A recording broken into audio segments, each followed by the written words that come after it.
Welcome to Psych Sessions Mentoring. In these episodes, Makenzie Peterson and Mona Xu chat with their guests about all things mentoring in higher education. So thanks for tuning in and welcome to Psych Sessions Mentoring. I'm Makenzie Peterson, and my pronouns are she and hers. I'm a graduate student in the experimental psychology program at Idaho State University. And I'm Dr. Xiaomeng Xu, or Mona Xu. My pronouns are she, her, hers, and I'm an associate professor and director of the experimental training program at Idaho State University. In an effort to show respect and recognize their intrinsic ties to the land, we acknowledge that Idaho State University is located on the traditional territory of the Shoshone, Bannock, and Paiute peoples, collectively known as the Nui. As a public research university, it is our responsibility to disseminate accurate histories of the regional Indigenous people and of our institutional relationship with them. It is ISU's ongoing commitment to the Shoshone Bannock tribes and to our communities that we will collaborate on future educational discourse and activities. This little episode is a way for us to introduce you to a series about mentoring. Before we start to tell you a little bit about the series, we thought it'd be a good idea to discuss our relationship with each other. So Kenzie and I have known each other since 2019 formally. We met a little prior to that when Kenzie interviewed, but she is a graduate student in my lab. So acknowledging that there's some possible bias and just sharing some of that positionality in terms of we're coming to this mentoring question as a mentor-mentee pair. Yeah, absolutely. And I guess maybe recognizing a little bit of the bias too, that we have a very good and healthy mentor-menteeing relationship. And that's something that I really value, but I think it's been something that's been helpful in allowing us to select the people that we chose for our interviews too, is, to have my own example from my graduate program of what a good mentor looks like. Oh, thanks, Kenzie. And you may notice a couple of times throughout the series, we will talk a little bit, because it'll come up, about our mentoring relationship as well. Although I try to shift things away from that because, it's not about her. It's certainly not about me, but I so appreciate it. And what an honor and privilege and joy it is to be able to work on a project about mentoring with someone that I'm mentoring. Yes. And part of this project is very selfish in that I get to learn a little bit about what makes for good mentoring so I can try to practice it more in my own experiences in my lab. So to give you some context about the series, the way this came about is I've been interested in teaching and mentoring for a really long time. This is my 10th year as a full-time faculty member. And one of the things that was really interesting is starting to look into the literature. I wasn't finding a lot of really concrete information about what makes for effective mentoring the way we have a scholarship of teaching and learning. So for example, I really like Buskets et al.'s teacher behavior checklist. And I was hoping that there would be some sort of resource like that. Not to say that mentoring is a checklist, but just a starting off point to get a sense of here are things I should really be thinking about and evaluating.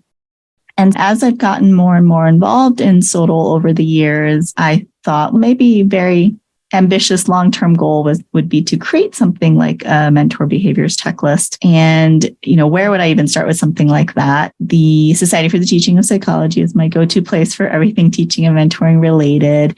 And at the annual conference on teaching, there was a SOTL workshop that I applied for and very luckily got partnered up with Georgina Wilson-Denges, who just put out a new version of the teacher behaviors checklist for online courses. And so she was very much in that area.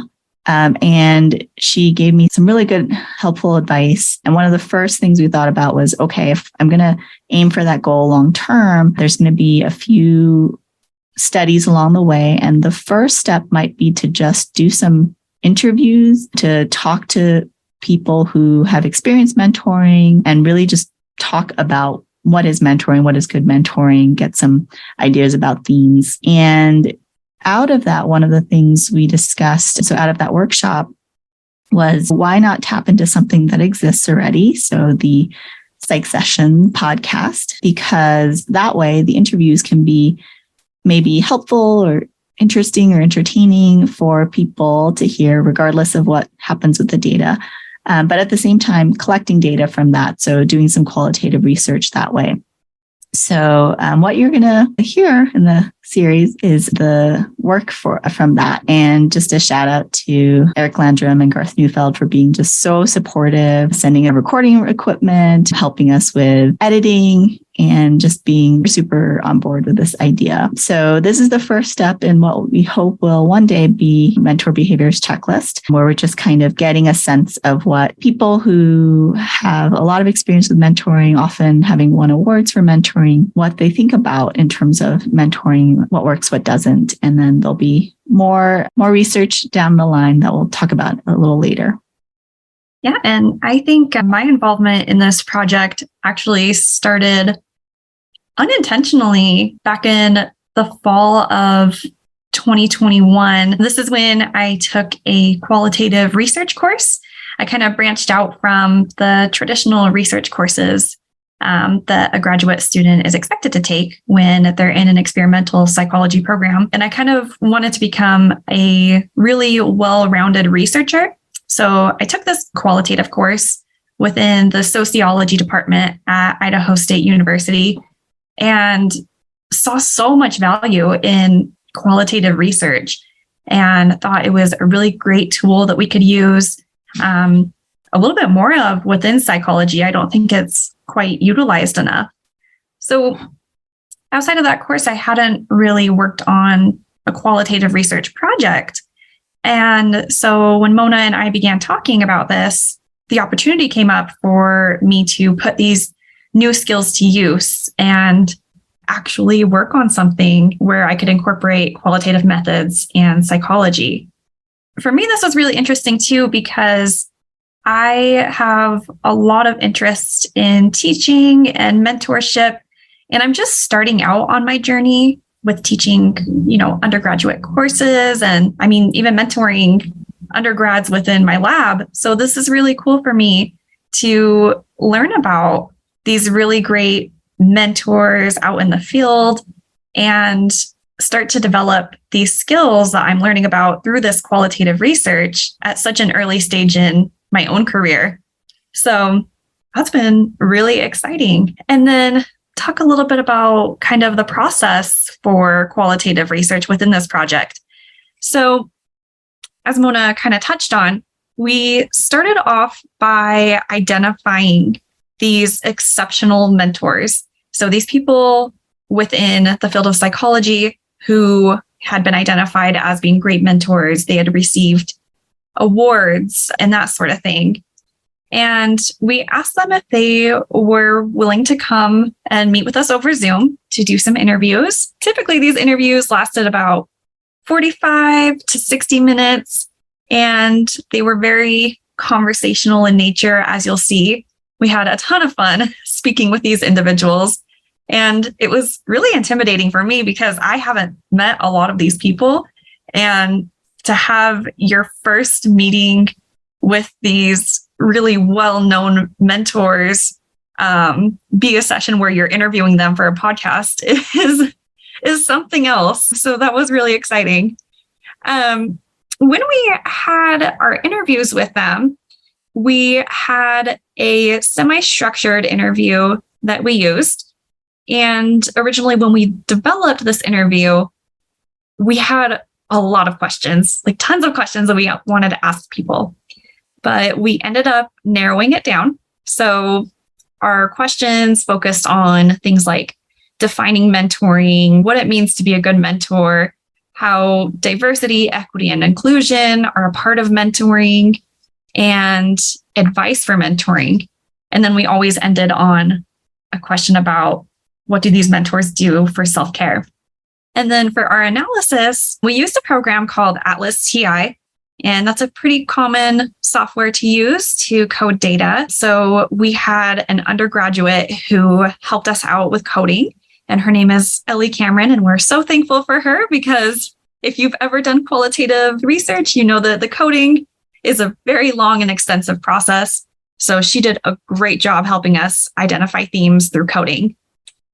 And then all of this information led to a poster at the annual conference on teaching in 2022.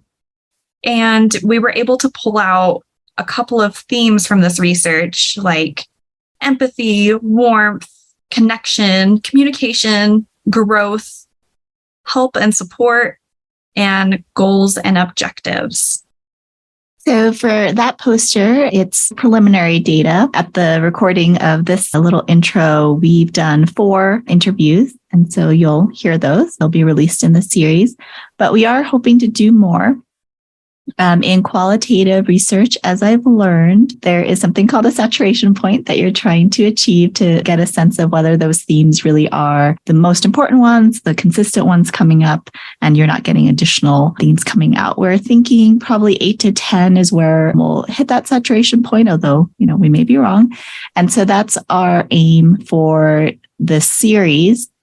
And then once we are done with this series, we'll update and do some more analysis for maybe another poster or maybe a pub even, and then talk about future steps in the programmatic line. But the other thing we might talk about is whether or not we want to do additional series for psych sessions, maybe with different populations. In this one, we're really focused on people who are mentoring or have mentored and have been really successful at it. But what about different perspectives, a mentoring series, maybe with students or administrators? We'll see where that goes. And then, Kenzie, as you were talking about the process, one thing I just wanted to mention is how lovely it's been to be able to be on the receiving end of mentoring in our relationship, because you're the qualitative expert. And so for you to have been teaching me and mentoring me on how to think of questions, how to think about that that's been really such a treat.